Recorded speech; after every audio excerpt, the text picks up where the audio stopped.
Welcome to our YouTube channel Study Book. SSC CGL 2023 का notification आ चुका है। तो आज के इस वीडियो में हम डिस्कस करने वाले हैं यहाँ पे कि क्या इसका सिलेबस रहने वाला है एंड एग्जाम का पैटर्न क्या है, कुछ चेंजेस हुए हैं क्या नहीं हुए हैं। ओके, तो हमें क्या करना है, कितना टाइम बचा हुआ है एंड हमें कैसे प्रिपरेशन करना है, क्या हमारी स्ट्रेटेजी होना चाहिए। तो ये सारी बातों जो भी आप लोगों की कंफ्यूजन है सारे इस वीडियो में क्लियर हो जाएंगे। तो आप वीडियो को स्टार्टिंग से लेकर लास्ट तक पूरा देखिए तो आपके सारे कंफ्यूजन्स क्लियर हो जाएंगे। ओके, जैसे कि हम बात कर रहे हैं यहाँ पे SSC CGL combined graduate level examination 2023 का नोटिस आ चुका है। ओके, तो सबसे फर्स्ट चीज की हम जो ऑनलाइन एप्लीकेशन फॉर्म भरेंगे इसकी डेट कब से स्टार्ट हो रही है, तो 3/4/2023 के आपके फॉर्म भरना स्टार्ट हो चुके हैं। एंड अगर हम लास्ट डेट के बारे में बात करें तो 3/5/2023 आपके एग्जाम की लास्ट डेट रहेगी। ओके, तो अगर हम बात करें यहाँ पे जो फी पेमेंट है वो 4/5/2023 तक आपकी क्या एक्सेप्ट की जाएगी। ओके, जनरेशन ऑफ ऑफलाइन चालान ये 4/5/2023 ओके हमारे काम का नहीं है। विंडो फॉर ऐप मतलब आपको कोई करेक्शन करना है तो इसके लिए भी जैसे 7/5/2023 से लेके 8/5/2023 तक आप आपके फॉर्म में करेक्शन कर सकते हैं। अब बात आती है कि हमारा जो एग्जाम होने वाला है एसएससी सीजीएल का, ये मतलब कि कितने स्टेज में होता है। तो ये जो एग्जाम होता है ये 2 स्टेज में होता है। पिछले साल के इसमें कुछ चेंजेस किए गए हैं। सेम अभी क्या उसके सिलेबस में भी इस साल कोई चेंज नहीं हुआ and as it is same है। ओके, तो जो आपका फर्स्ट स्टेज में एग्जाम होने वाला है ये आपका सबसे फर्स्ट कंप्यूटर बेस्ड एग्जामिनेशन होगा आपका ऑनलाइन, और मल्टीपल चॉइस टाइप के क्वेश्चन आएंगे। 2 स्टेज में आपका एग्जाम होगा, फर्स्ट एंड सेकंड। तो आपका जो फर्स्ट एग्जाम होने वाला है ये जुलाई 2023 में आपका एग्जाम कंडक्ट होने वाला है एंड जो आपकी जो सेकंड एग्जाम होगा वो आपको नोटिफाइड कर दिया जाएगा। ओके, ठीक है। तो अगर हम बात कर लेते हैं अब इसके बारे में कि हाँ, बच्चों का सबसे पहली चीज डाउट होता है कि हाँ हमने एग्जाम के बारे में जान लिया, अब हमारे एग्जाम का सिलेबस क्या होने वाला है। ओके, तो हम सिलेबस के बारे में जान लेते हैं। तो हम स्कीम ऑफ द एग्जामिनेशन के बारे में बात करें तो आपका कंप्यूटर बेस्ड एग्जामिनेशन होने वाला है, will be conducted in 2 tears. Okay, तो क्या जाएगा यहाँ पे स्टेज 1 एंड स्टेज 2 में आपका एग्जाम होगा, हमने समझ लिए थे। बात आ जाती है सिलेबस की, तो जो आपका स्टेज 1 एग्जामिनेशन जो होने वाला है इसका सिलेबस क्या है। तो देखो जैसे कि 4 आपके सब्जेक्ट के बारे में बात करें तो जनरल इंटेलिजेंस एंड रीजनिंग आएगा, जनरल अवेयरनेस आ जाएगा, quantitative aptitude and English comprehension. तो ये आपके 4 टॉपिक्स हो गए। आपको किसमें, रीजनिंग में ध्यान देना है, एप्टीट्यूड में ध्यान देना है एंड इंग्लिश कॉम्प्रिहेंशन में। जनरल अवेयरनेस भी आपको पढ़ना पड़ेगा। ओके, तो जो नंबर ऑफ क्वेश्चंस पूछे जाएंगे 25 25 25 25 आपके क्या नंबर ऑफ क्वेश्चंस आएंगे एंड जो मैक्सिमम मार्क्स रहेंगे 50 50 50 50। ठीक है, मैक्सिमम 1 क्वेश्चन आपका कितना का रहेगा, 2 मार्क्स का रहेगा। ओके, जो टाइम अलाउड किया जाएगा 1 आवर का आपके पास टाइम रहेगा एंड जो कैंडिडेट जैसे कि प्रॉब्लम है उनको, तो उनके पास जो टाइम है 1 आवर 20 मिनट का टाइम रहेगा। ओके, तो जो आपको फर्स्ट एग्जाम रहने वाला है स्टेज 1 का विल जो कंसिस्ट होगा वो ऑब्जेक्टिव टाइप का होगा। मल्टीपल चॉइस आपके क्वेश्चन पूछे जाएंगे and question will be set बहुत इन हिंदी एंड इंग्लिश दोनों लैंग्वेज में रहेंगे। ठीक है, एक्सेप्ट फॉर इंग्लिश कॉम्प्रिहेंशन को छोड़ के। Okay, there will be negative marking of 0.50 for each wrong answer. आपके लिए इसमें नेगेटिव मार्किंग भी रहेगी 0.50 की।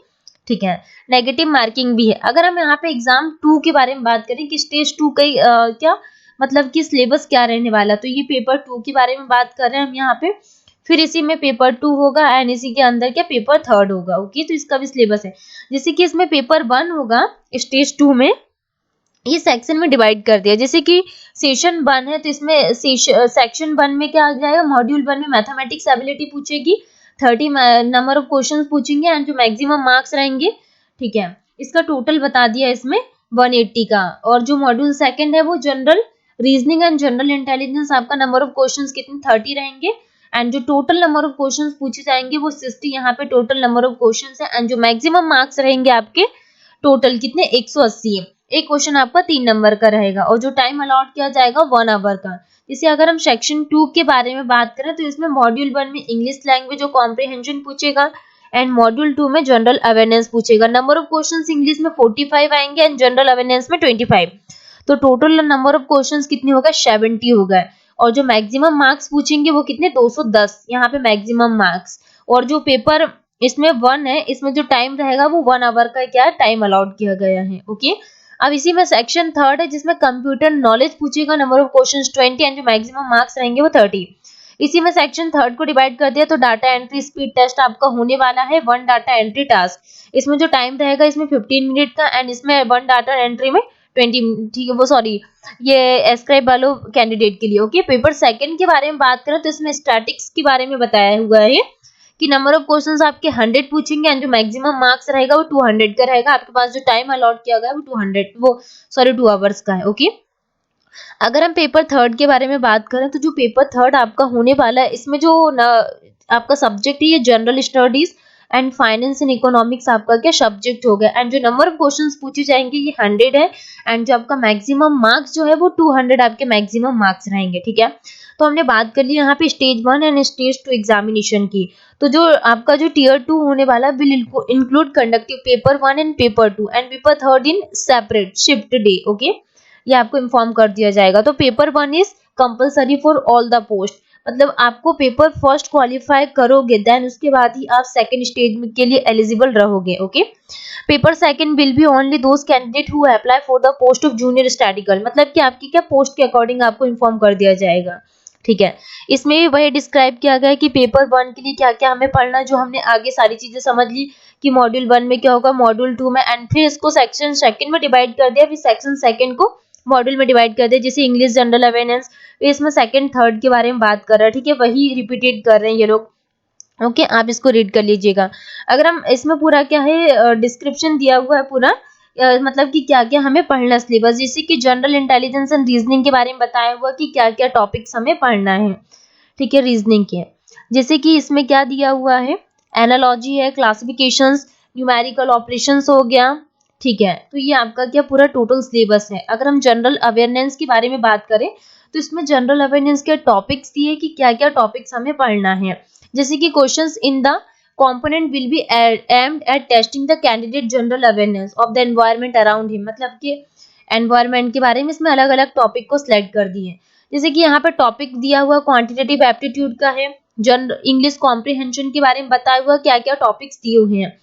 फिर इंडिकेटिव सिलेबस दिया हुआ है सेकंड आपका जो एग्जाम होने वाला है उसके बारे में। ओके, जैसे नंबर सिस्टम हो गया, फंडामेंटल, अलजेब्रा, जियोमेट्री, मेंसुरेशन, ठीक है, ट्रिग्नोमेट्री। फिर इसी में मॉड्यूल को डिवाइड कर दिया, अभी हमने समझे सारी चीजें क्या क्या। ठीक है, तो जो जितना भी हमारा सिलेबस था हमारे एग्जाम के अकॉर्डिंग वो सारी चीजें हमने समझ ली हैं। ठीक है, हमने सिलेबस के बारे में डिस्कस कर लिया। अब हम देखते हैं कि क्या हमारे लिए और इम्पोर्टेंट न्यूज रहने वाली है।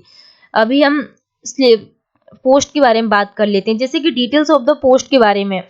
तो जो आपकी पोस्ट रहने वाली है उसके अकॉर्डिंग, जैसे कि असिस्टेंट ऑडिट ऑफिसर है एंड असिस्टेंट अकाउंट ऑफिसर। ठीक है, तो इसमें एज लिमिट के बारे में बताया गया है क्या क्या एज लिमिट है एंड डिपार्टमेंट कौन कौन सा ये एंड क्वालिफिकेशन पोस्ट के बारे में बताया गया है।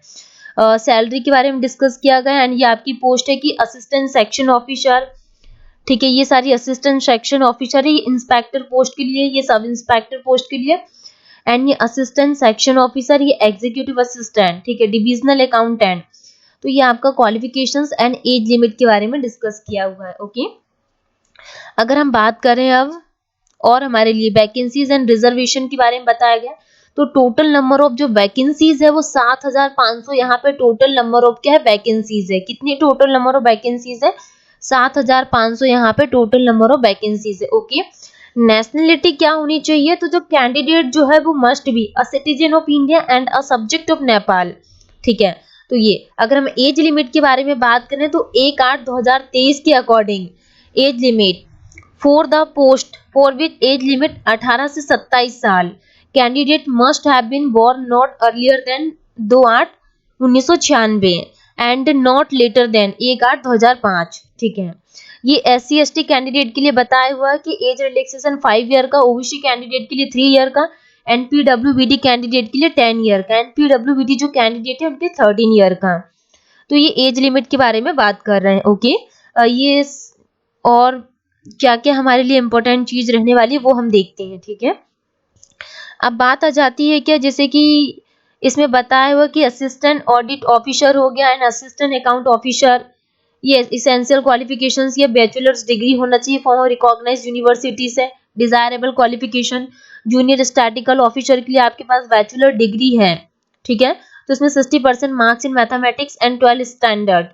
स्टैटिस्टिकल इन्वेस्टिगेशन के लिए, ऑल अदर पोस्ट के लिए, तो सारी पोस्ट के लिए यहाँ पे डिस्क्राइब किया। अब बात करते हैं कि हाउ टू अप्लाई, हम फॉर्म कैसे अप्लाई करेंगे। आपको ssc.nic.in की साइट पे जाना है, ओके, वहां पे आपकी सारी प्रोसेस हो जाएगी। अब हम एप्लीकेशन फी के बारे में बात करें कि हमारी फी कितनी लगने वाली है, तो 100 रुपीज लगेगी यहाँ पे। Women candidate and candidate belong to SC/ST category के लिए कोई यहाँ पे फी नहीं रहने वाली है, ठीक है।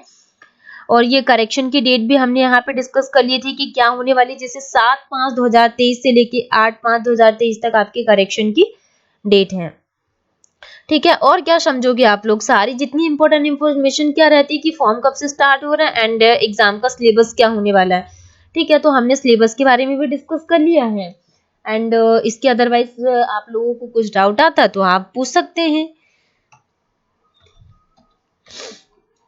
ठीक है। और आप इसको रीड करके देख लेना, तो आपको क्या है और चीजें मिल जाएंगी और आपको सिलेबस समझ में आ जाएगी। मोड ऑफ सिलेक्शन के बारे में बताया गया कि हाँ सिलेक्शन कैसे लेना, जैसे कि जनरल कैंडिडेट के लिए 30% एंड ओबीसी कैंडिडेट के 25%, ठीक।